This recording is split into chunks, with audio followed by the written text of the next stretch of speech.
Hi friends, ఈరోజు మళ్ళీ ఒక కొత్త రెసిపీ తోటి మేము ముందుకు వచ్చేసాను. ఇది ఒక స్వీట్ ఐటము, కొబ్బరి పరమాన్నం అంటారు. దీనికి కావాల్సింది కొంచెం కొబ్బరి తీసుకున్నాను, అంటే ఒక కాయ కొబ్బరి.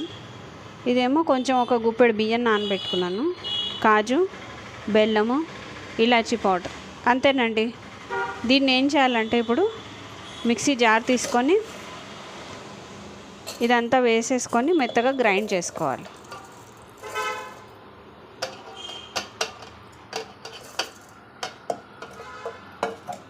ఇవి మిక్సీ జార్లోకి తీసుకొని గ్రైండ్ చేసుకొని వద్దాం. చూడండి ఫ్రెండ్స్, కొద్దిగా గ్రైండ్ అయింది కదా. ఇప్పుడు ఇందులో కొంచెం వాటర్ పోసుకుందాం.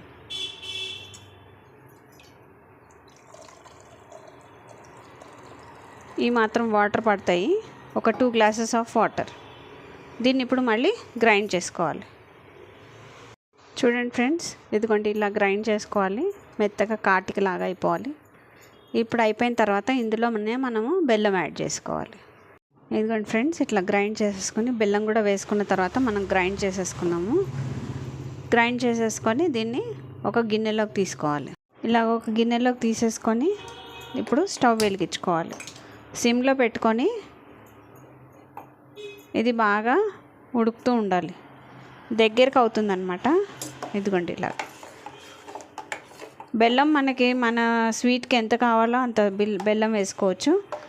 మనం ఎక్కువ స్వీట్ తింటామంటే కొంచెం ఎక్కువ బెల్లం వేసుకోవచ్చు, లేదు అంటే కనుక ఇప్పుడు నేను వేసినంత బెల్లం వేసుకుంటే సరిపోతుంది.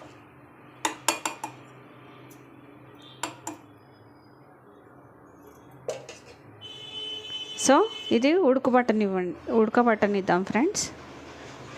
చూడండి ఫ్రెండ్స్, ఇది అడుగు పట్టకుండా కలుపుతూ ఉండాలన్నమాట కంటిన్యూగా.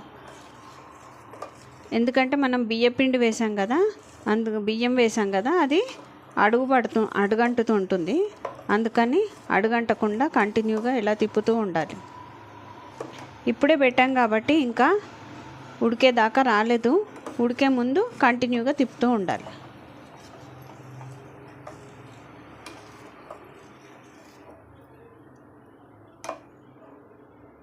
చాలా బాగుంటుంది ఫ్రెండ్స్, చాలా టేస్టీగా ఉంటుంది. మీరు కూడా ఒకసారి ట్రై చేయండి. కంటిన్యూగా ఇలాగా తిప్పుతూ ఉండాలన్నమాట.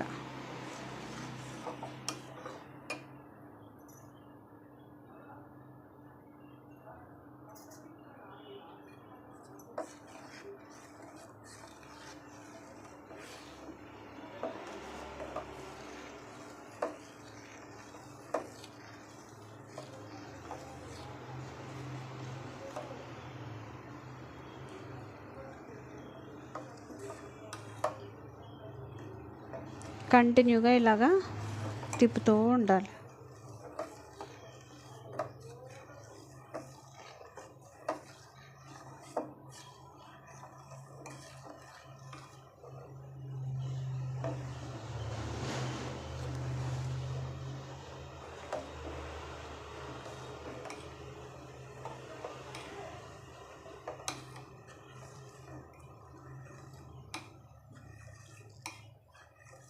ఒక్కసారి తింటే వదిలిపెట్టరు ఫ్రెండ్స్, చాలా బాగుంటుంది. ఎప్పుడైనా స్వీట్ తినాలనిపించినప్పుడు హెల్తీగా బెల్లం వేసుకొని చేసుకోవచ్చు, చాలా బాగుంటుంది. ఇదిగోండి కొంచెం తిక్కగా అవుతుంది కదా. ఇప్పుడు ఈ స్టేజ్లో ఏం చేయాలంటే మనం ఉంచుకున్న కాజు ఉన్నాయి కదా ఫ్రెండ్స్, అవి ఇందులో వేసేయాలి.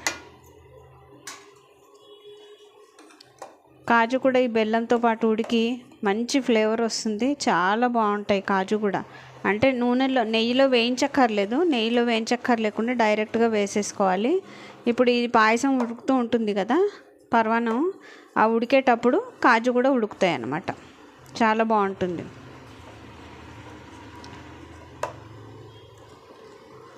ఇది ఒక 5 నిమిషాలు వదిలేద్దాం ఫ్రెండ్స్, ఉడకనిద్దాం దీన్ని.